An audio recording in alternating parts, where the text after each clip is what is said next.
중풍병자의 치유 사건이 나오고 있는데 8장에서부터 예수님이 중풍병자를 고치고 나병 환자를 고치고 베드로 장모 열병을 고치고 또 귀신 들린 자를 치유하는 그런 사건들이 나옵니다. 기적인데 여러분 다 같은 육신의 질병이 낫는 것 같은 것인데 거기에 초점이 있지 않고 다 다른 메시지를 여러분 주고자 합니다. 그래서 오늘 또 중풍병자가 낫는 사건이 나오지만 앞에 이적과는 좀 다른 거죠. 예수님이 생명과 질병을 다스리시는 분뿐만 아니라 자연을 다스리시고 창조주고 또 귀신을 쫓아내시는 영적인 그리고 이 땅을 창조하신 창조주고 하나님의 아들인 것을 제자들한테 계속해서 시청각 교육을 시키고 있습니다. 오늘 이제 중풍병자가 나오는데 이 사람이 예수님에게 몇 가지 이제 말씀을 들으면서 이가 치유가 되는데 그 말씀이 무엇인가? 첫 번째 따라하겠습니다. 작은 자야 안심하라. 2절에 보시면 침상에 누운 중풍병자를 사람들이 데리고 오거늘 예수께서 그들의 믿음을 보시고 중풍병자에게 이르시되 작은 자야 안심하라. 내 죄사함을 받았느니라. 침상에 누운 중풍병자가 나오는 중풍병자가 여기에 나오는데 아주 심한 상태죠. 그래서 본인의 이제 의지로는 거동할 수 없는 그래서 매일같이 집에서 거의 누워서 생활하는 사람이 이제 나옵니다. 침상은 이 사람의 이동 수단이 된 것이죠. 오늘날 같으면 휠체어나 들 것이 있을 텐데 그 당시에는 그렇지 않으니까 이 사람이 누워 있는 그 이불 채로 친구들이 이제 이 사람을 예수님께로 다가오는 것을 이제 봅니다. 그 모습을 보시고 예수님이 이렇게 얘기해요. 그 믿음을 보시고 그렇게 얘기하고 있어요. 그들의 믿음을 보시고 예수님께 오는 게 믿음인데 그럼 예수님께 오기 위해서는 그 안에 믿음 안에 내용이 담겨 있는데 이 사람은 무슨 내용이 담겨 있을까요? 우리가 예수님에 대한 소문을 들었는데 중풍병자도 고치고 나병 환자도 고치고 모든 병들을 고치고 귀신 들린 자도 정신을 온전케 하는 그런 분이더라. 예수님께 가면 너도 나을 수 있다. 예수님께 가면 우리 해결할 수 있다라는 이 생각이 믿음의 내용인 것이죠. 그래서 다른 복음서에 보면 지붕을 뚫고서 이 사람을 내리는데 예수님이 이들의 믿음을 보시고 예수님께 나아가면 우리를 맞아주실 거다. 예수님은 우리를 고쳐주실 거다라는 그 마음이 담겨 있는 게 담겨 있어야지 예수님께 나오지 않겠습니까? 이런 그게 여러분 믿음이죠. 어떻게 보면 유일한 마지막 희망의 끈을 예수님께 두는 것, 예수님께 소망을 두는 것이 믿음이에요. 예수님께 나아가서 치유가 되는 것은 우리의 그 병의 상태라든가 삶의 조건이나 아니면 우리의 열심과 노력이 이 치유를 일으키는 것이 아니라 예수 그리스도의 신실하심과 능력과 자비가 치유를 일으킨다라는. 내가 어떤 상태인가 세상은 우리의 노력 여하, 우리의 조건 그런 것들이 우리 실제 삶을 좌우한다고 자꾸 얘기하지만 그렇지 않고 예수님께는 이 사람의 상태나 그런 게 중요하지 않고 예수님이 고치시면 고쳐진다라는 게 중요한 거죠. 근데 이 사람한테 예수님이 뭐라고 하는가? 작은 자여 안심하라 그렇게 얘기했어요.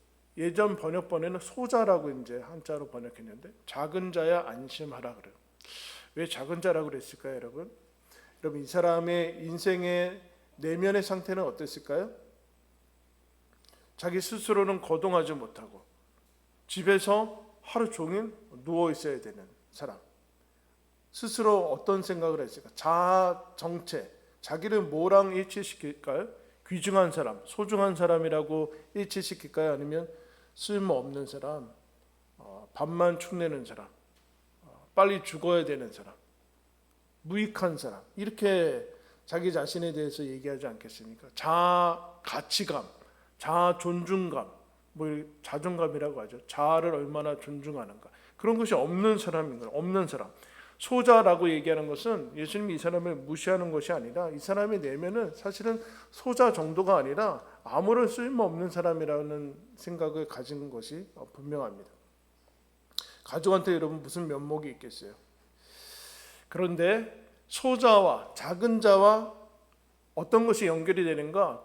그 작은 자는 쓸모가 없고, 그러니까 모든 것이 불안하고 두렵고 그런 것인데 나설 수 없고, 하나님 앞에 나설 수 없고. 그런데 작은 자와 안심하라라고 얘기합니다. 작은 자는 안심할 수 없죠. 세상에서 별 볼 일 없는 사람은 안심할 수가 없어요, 여러분. 늘 불안하고 두렵고 사는 게 힘들고, 거기에 어떻게 안심과 평강이 있겠어요? 근데 예수님이 안심하라 그래요. 무슨 얘기가? 잘 왔다. 여기 잘 왔다. 너 잘 찾아왔다. 여기가 너의 안식처다라. 안식처라는 것은 집이죠, 여러분. 집. 이 사람이 어디서 왔을까요? 어디서 왔는지 모르겠어요. 나오지가 않는데 예수님께 와서 너 잘 왔다. 안식처를 찾아왔다. 왜냐하면 예수님은 이 사람을 중풍병자, 아니 사회적 지위, 그런 것으로 보지 않는다라는 거죠. 그럼 집이라는 거, 우리는 사회생활을 하면서 다 직책이 있고 또 여러 가지 명칭을 가지고 뭐 자리를 가지고 이제 살아가는데, 집으로 들어오면서 그 다 벗고 들어와야 돼요, 여러분. 집에 들어오는데도 뭐 직책과 그런 것을 가지고 집에서 살면은 가정생활이 이루어질 수 없죠. 집에는 그런 것들이 무의미하고 다 나의 본 모습, 내 영혼의 실제 모습만 가지고 살아갈 수 있는 데예요. 하루 이틀이면 모르지만 가족들은 365, 24시간 살기 때문에 가족들을 속일 수는 없어요. 직책 가지고는 안 돼요. 속도와 효율과 능력으로 가정생활을 할 수는 없어요. 인격으로 할 수 있어요. 인격으로, 영혼으로 살 수 있죠. 가정은 여러분 속도가 아니라 끊임없이 기다려야 되고, 조건이 아니라 무조건, 거기에 조건이 필요하고, 효율이나 능력이 아니라 그야말로 연약함이 그대로 적나라하게 드러나는 데기 때문에 거기에 용납해야 되고, 전혀 다른 삶의 모습들이 필요합니다. 예수님이 중풍병자, 소자, 더 못한 사람한테 아들이라고 얘기하는 거예요. 너는 하나님의 자녀고 하나님의 아들이고 딸이다. 잘 왔다. 그 얘기를 해주는 거예요. 예수님이 만약에 거부했으면 뭐 더 이상 어떻게 하겠습니까? 시편 84편 3절에 나의 왕 나의 하나님 만군의 여호와여 주의 제단에서 참새도 제집을 얻고 제비도 새끼들 보금자리를 얻었습니다. 하나님의 집에는 새끼, 참새도, 새도 보금자리를 얻는데요. 하물며 여러분 중풍병자, 세상에서 어떻게 평가를 받는지는 모르지만 하나님 앞에 가면 그들도 동일하게 하나님의 아들이고 딸이다라는 사실을 지금 이 얘기를 하는 거예요. 소자야 안심해라. 작은 자야 안심해라. 그러면 그 다음에 뭐라고 하는가? 그럼 이 사람이 예수님께 왜 왔겠어요? 중풍병 고치러 왔을 거예요. 근데 예수님이 이 이야기를 해줘요. 2절 후반절에 내 죄사함을 받았느니라.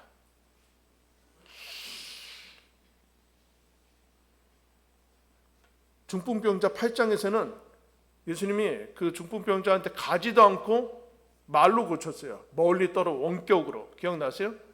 백부장 하인 고친 거. 근데 이 사람한테는 죄사함이라는 얘기를 갑자기 하고 계세요. 무슨 얘기인가? 그럼 죄가 뭐예요?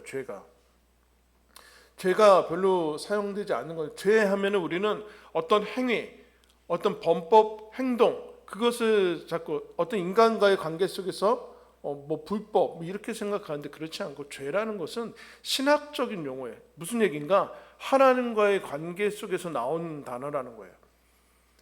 인간이 만들어낸 것이 아니라 하나님과의 관계 속에서 만들어진 것이 죄인데, 하나님과의 관계가 단절된 상태, 어떤 행위 그 정도가 아니라 하나님은 여러분 생명의 근원이고 온 땅의 주관자이시고 그야말로 생명 자체인데, 그 근원과 끊어져 있는 단절 상태니까 당연히 생명이 공급이 안 되는 거죠.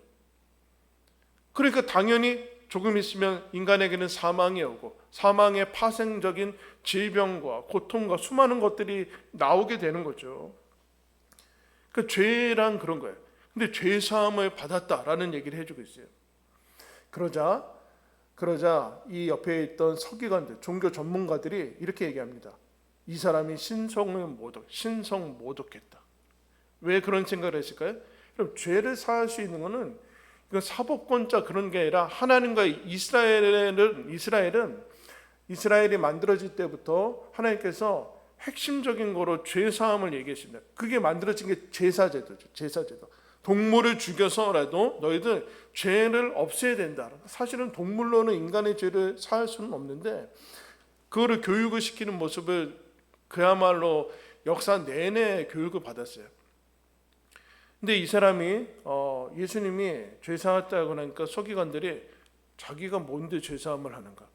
죄를 사할 수 있는 것은 최종 심판자, 최종 결정권자인 하나님만이 하실 수 있는 건데, 아니면 하나님의 대리 역할은 제사장들이 하는 건데, 자기가 뭔데 우리가 보기에는 너나 나나 다 똑같은 사람인데 무슨 죄를 사한다고 하는가? 이건 신성모독이다. 신성모독은 여러분 돌로 맞아 죽습니다. 그 얘기를 하는 거예요. 근데 왜 이런 사람들이 이렇게 얘기하는가? 분명히 예수님이 이 중풍병자한테 죄 사함을 받았다라고 얘기했는데 아무런 일도 일어나지 않은 거예요. 눈에 가시적인 어떤 사건이나 이런 게 하나도 드러나지 않으니까 무슨 생각을 했을까요? 말은 누가 못하냐, 뭐 이렇게 얘기합니다. 그런 얘기는 나도 한다. 그래서 예수님이 이 사람들 그 얘기를 보고 4절에 예수께서 그 생각을 아시고 이르시되 너희가 어찌하여 마음에 악한 생각을 하느냐, 이렇게. 여러분 묻겠습니다. 죄사함 받았습니까? 한 두세 사람 정도? 죄사함 안 받았어요? 대답 안 하기로 한 거예요? 죄사함 받았어요, 안 받았어요? 이러면 얘기 몇 번 막 이렇게 윽박을 해야지 이제 얘기한다니까요. 이렇게 조용하게. 원래 중요한 얘기는 조용하고 그냥 이렇게 차분히 얘기해도 중요한 얘기예요. 근데 우리나라 사람들 자꾸 중요한 얘기는 소리를 지르고 화를 내야지 중요하게 받아들이는 것 같아요. 광고에 나오는 거 다 중요한 거예요, 여러분. 네? 들어도 되고 안 들어도 되는 거는 광고 안 내요. 그러니까 조용히 얘기해도 중요한 거예요. 죄사함 받았습니까? 묻겠습니다. 그럼 나는 누가 못하냐? 나도 하겠다. 그러게 아무런 일도 일어나지 않아. 왜냐? 이 사람들 얘기는 중풍병이 이 사람들 이스라엘은 뿌리 깊게 병은 죄 때문이다. 뭐 자꾸 이렇게 생각하니까 뭐 아무런 일도 일어나지 않았는데 이렇게. 그래서 이 사람들한테 예수님이 문제를 냅니다. 5절 말씀에 내 죄사함을 받았느니라 하는 말과 일어나 걸어가라 하는 말 중에 어느 것이 쉽겠느냐? 여러분 지금 온몸이 마비가 되어서 계속 누워있는 사람한테 일어나서 걸어가라 하는 말과 죄사함을 받았느니라 하는 말, 어떤 게 쉬워요, 여러분은? 중풍병이 낫는 게 훨씬 어렵게 느껴지죠. 그게 신성모독이에요. 서기관들은 이런 얘기하는 거예요. 무슨 죄사함이냐, 중풍병이나 고쳐주지. 이런 중풍병이 더 소중하게, 중풍병 낫는 게 더 시급하고 중요하다고 생각하면 그게 신성모독이에요. 여러분 앞에서 우리가 돼지 떼보다 귀신 들린 그 두 사람보다 돼지 떼가 소중하다고 그랬죠. 그게 귀신 들린 거라니까요. 근데 이 서기관들은 뭐가 문제가? 이 종교 전문가들 죄사함은 소중하지 않다고 생각하는. 그러면 뭐야? 하나님과의 관계가 단절된 게, 연결되는 게 중요하지 않고 그냥 단순히 병 낫는 게 중요하다는 거예요. 이런 얘기하는 거죠. 병이나 낫게 해주지 무슨 쓸데없는 소리를 하냐. 이게 지금 신성모독인 거예요. 무슨 예수를 믿으라고 하냐. 병이나 낫지. 돈이나 주지 무슨 죄사함 받으라고 하냐. 애들 대학이나 가게 하지 무슨 죄사함 받게 하냐. 이게 신성모독인 거예요, 여러분. 예수 믿는 것보다, 죄사함 받는 것보다 지금 더 중요하게 여겨지는 게 있으면 그게 지금 신성모독이는 거예요. 이 사람들하고 똑같은 거예요. 똑같은 거. 이 구분을 잘 해야 돼. 근데 여러분 예수님은 당연히 죄사함이 어렵다라는 얘기를 하는 거 아니에요? 어렵다라는 얘기는 죄사함은 말로 해서 죄사함이 있는 게 아니라 죄의 삭은 사망이니까, 사망도 육신의 사망이 아니라 영혼이 죽는 거니까 이 근본적인 근원적인 것을 해결해야지만 그 다음에 나머지의 뭐 육신의 질병이나 이런 것들이 풀려나가는 거지, 근원을 해결하지 않고서는 해결되지 않는다. 근데 우리는 이게 현실적이지 않다라고 자꾸 생각을 해요. 죄사함 받았습니까? 죄사함 받을래요? 암 날래요? 그러면 우리는 뭐 이런 거예요. 여기서 뭐가 이게 어렵다고 지금 이게 헷갈리는 거예요. 사망을 제거할 거냐 아니면 질병을 제거할 거냐. 당연히 사망을 제거를 해야죠. 근데 이게 어렵게 자꾸 느껴져요. 근데 여러분, 예수님이 왜 이야기를 하냐 이런 얘기예요. 로마서 3장 23절에 이렇게 얘기합니다. 모든 사람이 죄를 범하였으며 하나님의 영광에 이르지 못하더니.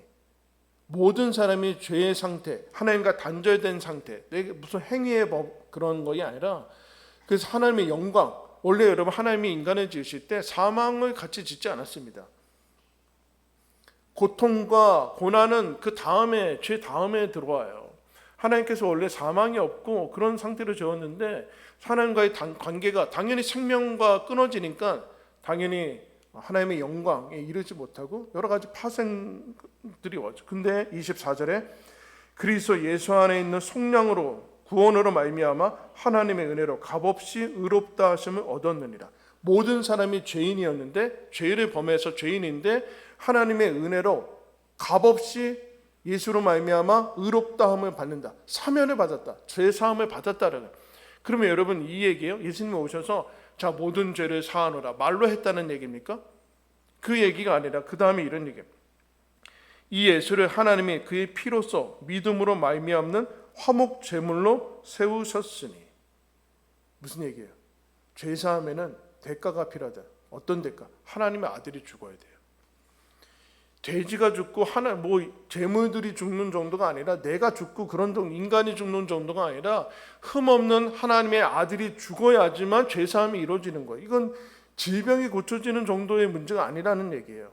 말로 되는 게 아니라 죄사함이 있기 위해서는 아들 예수가 와서 우리를 위해서 십자가에서 죽고, 하나님 창조주이신, 창조하시고 선능자이신 하나님께서 죽어야지만 죄사함의 문제를 거론할 수 있다는 얘기예요.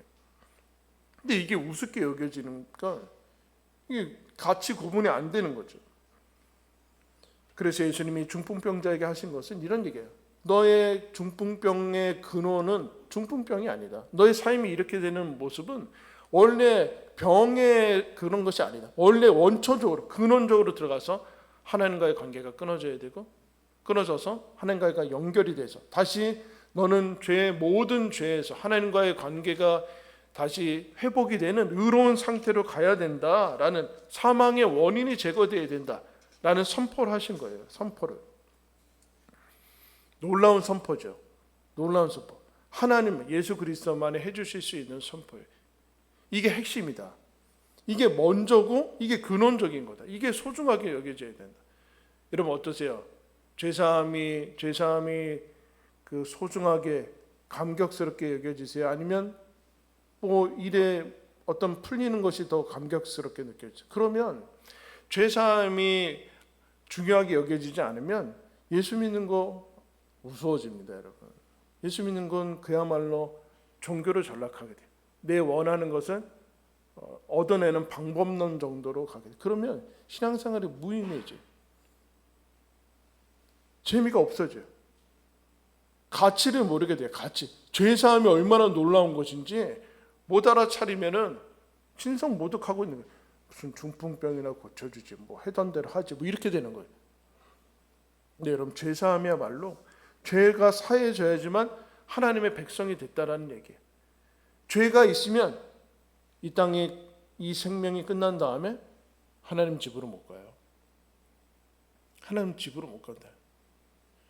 그 다음에 예수님이 이 사람한테 뭐라고 하는가? 6절에 그러나 인자가 세상에서 죄를 사하는 권능이 있는 줄로 너희로 알게 하려 하노라 하시고 중풍병자에게 말씀하시되 일어나 내 침상을 가지고 집으로 가라 하시니 그가 일어나 집으로 돌아가거늘. 여러분 중풍병자의 치유가 일어납니다. 근데 예수님이 죄사함을 이미 중풍병자 치유되기 전에 선포를 하셨어요. 그죠? 죄사함이 이루어졌죠? 근데 중풍병은 안 났었어요. 중풍병이 나야지만 죄사함이 있다라든가 아니면 중풍병이 먼저 낫고서 죄사함이 나중에 선포되는 게 아니라 중풍병에 낫고 안 낫고 상관없이 죄사함은 선포됐어요. 죄는 사해졌다는 얘기예요. 근데 예수님이 이 사람들이 못 알아차리니까 죄사함을 선포하는 그 권한이 예수님에게 있다는 것을 알아차리게 하려고 중풍병자를 고쳐줘요. 원래는 안 고쳐주시려고 그랬나 봐요. 안 고쳐주셔도 그러면 여러분 이 얘기죠. 여러분 죄사함 받았습니까? 어떻게 알아요? 중풍병 났어요? 뭐 하나 났어요? 그러면 어떻게 알아요? 어떻게 알고 있어요? 이 사람은 중풍병이 나면서 내가 죄사함 받은 게 진짜구나 그렇게 했죠. 주변 사람들도 지금 다 그렇게 알아차리니까 여러분들은 죄사함을 받아서 의롭게 돼서 하나님의 자녀가 되고 백성이 된 것을 그 증거가 뭐냐면 그 증거가 보편적인 증거. 자, 여기 예수님이 원래는 고쳐주지 않으려고 그랬어요. 그러니까 가시적으로는 아무런 변한 게 없어요. 죄사함 받아도. 근데 뭘 알게 돼요? 예수를 만나게 돼요. 죄사함의 증거는 무엇인가? 예수를 믿게 되는 거예요. 예수를 믿어서 죄사함을 받는다는 얘기는 너 죄사함 받았다는 증거를 어떻게 아는지 아느냐? 하나님이 알아차릴 수 있는 증거로 예수를 믿게 될 것이다. 예수를 믿게 되면은 내가 죄사함을 받았구나. 하나님의 자녀가 됐구나. 여러분 2000년 전에 그 사건을 어떻게 이성적으로 믿을 수 있어요? 그 사람이 죽은 게 나랑 무슨 상관이야? 그 사람이 죽었는데 어떻게 내 죄가 사해지고 죄는 또 뭐고 뭐 하나님은 이런 게 어떻게 믿어져요? 그게 기적이죠.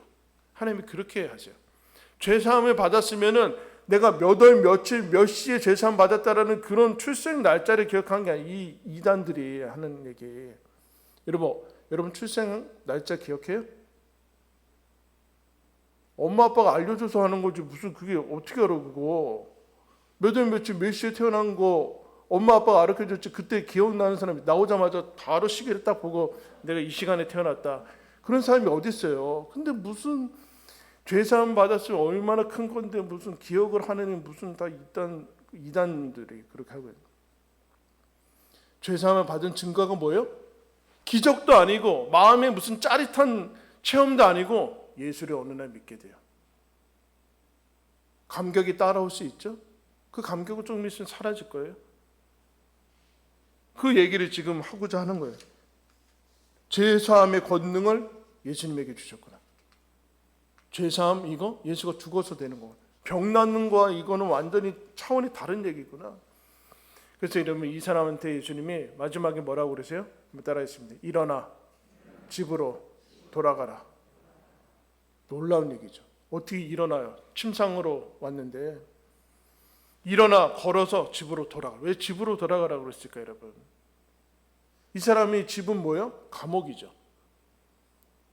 쓸모없고 면목 없는 내가 왜 살아야 되는지 모르는 그 집인데 이제 자기 발로 걸어서 돌아갈 수 있게 됐어요. 자기 발로 걸어서 이제 내가 내 힘으로 일을 해서 힘들고 피곤한 몸을 이끌지만 내 집으로 돌아갈 수 있는 사람, 다른 인생이 됐어요.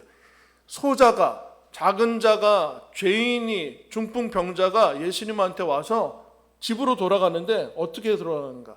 하나님의 자녀로, 의롭게 된 사람, 죄사함을 받은 사람으로 이제 건강한 모습으로 돌아가는 모습을 보고 집으로 돌아가라. 이게 여러분 복음이에요. 집으로 돌아가라. 집은 어떤 집이에요? 누가복음 15장에 탕자가 나오는데 탕자가 가서 다 허랑방태 다 재산 다 허비한 다음에 이스라엘이 부정시 여기는 돼지 치다가 뭐라고 하는가? 돼지 먹는 열매도 주는 사람이 없었더라. 무슨 얘기야? 돼지보다 못한 취급을 받았다는 거죠. 너는 돼지보다 아깝다. 돼지 먹는 열매도 안 주고. 그러자 이 사람이 드디어 정신의 본질을 깨달아요. 나는 지금 아버지 집도 떠났고 돼지보다 못한 신세를 가졌는데 근데 여전히 거기에서 영혼이 있는 것을 깨닫고 이렇게 내가 지금부터는 아버지의 아들이라 일컬음을 감당하지 못하겠나이다. 내가 하늘과 아버지께 죄를 지었사오니 나를 품꾼의 하나로 보소서 하리라. 아버지한테 가서 나는 죄를 지었으니까 아들은 감당 못해. 통꾼의 하나로 여겨주소서 하리라 하면서 20절에 이렇게 얘기합니다. 이에 일어나서 아버지께로 돌아가리라. 내면의 음성이 들렸겠죠? 집으로 돌아가라. 집이 있는 거예요. 집이 있는 거예요. 지금 형편없는 탕자인데 집이 있는 거예요. 근데 집으로 돌아가니까 아버지가 나와서 아버지 저를 품꾼의 하나로 써주십시오. 그러자 아버지가 그래 너는 종이다. 그럽니까? 아니죠. 너는 내 아들이다. 잃었다가 다시 찾은 아들이다. 그 더러워진 옷을 벗기고 새 옷을 입혀주고 잔치를 열고 집으로 갔기 때문에 그래. 집으로 갔기 때문에. 집에 가면 아들이고 그럼 죄사함을 받고 아버지께로 돌아가는 그 얘기는 집으로 돌아가라는 얘기는 너는 이제 하나님의 자녀다. 별 볼 일 없는 사람이 아니다. 안심해라. 집으로 갈 수 있게 돼. 죄인이 아니다. 의롭다함을 받았다. 그 얘기를 한 너는 지금 집으로 갈 수 있는 이 모든 사람이 여러분 들어야 되는 하나님의 말씀이죠. 여러분 어디서 왔어요? 모르죠. 그죠? 하나님께서 우리는 창조하셨다고 믿는데 어디로 가는지는 믿고 난 다음에 알아요. 하나님 아버지께로 가는 거예요. 하나님 아버지 집으로 가는 거예요. 예수님이 그래서 제자들이 떠날 때 예수님이 근심하니까 너희는 마음에 근심하지 말아라. 하나님 집에 내가 간다. 아버지 집에 거할 곳이 많다. 내가 곧 길이요 진리요 생명이니 나로 말미암지 않고는 아버지께로 올 자가 없느니라. 아버지께로 가는 게 집으로 가는 길이 예수예요. 집으로 가는 길이 예수예요. 집으로 가야 되는지도 모르고 길도 모르는 그 사람들한테 친히 길이 되어줘. 직접 길이 되어주신 분 그분이 예수예요. 집은 어떤데요? 나를 능력으로 평가하지 않는 데죠. 나를 하나님의 자녀, 아들, 딸로 받아주시는 것. 나를 무조건적으로 용서해 주시는 것. 그래서 이 땅이 사망이 기다리는 게 아니라 이 땅을 넘어서 하나님 아버지 집에 가서 영생을 누리게 되는 그 곳. 예수가 길인 거예요. 죄사함 받아야 집으로 갈 수 있는 것. 하나님의 자녀가 되는 거예요. 죄인과 병자와 작은 자가 예수를 만나서 집으로 가는 것. 이런 그게 여러분 신앙입니다. 여러분 못나도 잘나도 예수님에게는 상관이 없습니다. 너는 하나님의 딸이고 아들이다. 그게 여러분 신앙이에요. 신앙. 집 안에 사랑이 있고 용납이 있고 평강이 있고 안식이 있는 거예요. 하나님 아버지께로 가는 게 죄사함을 받는 게 하나님의 자녀가 되는 게 그게 다 예수 안에 있는 것이죠. 사랑하는 아들아 딸아 안심해라 너 하나님의 자녀다. 예수님이 생명 바쳐서 우리한테 선포하시고 마련하신 이 하나님의 자녀로 살아가는 하나님께서 허락하신 그 길. 여러분 인생은 하나님께로 돌아가는 길입니다.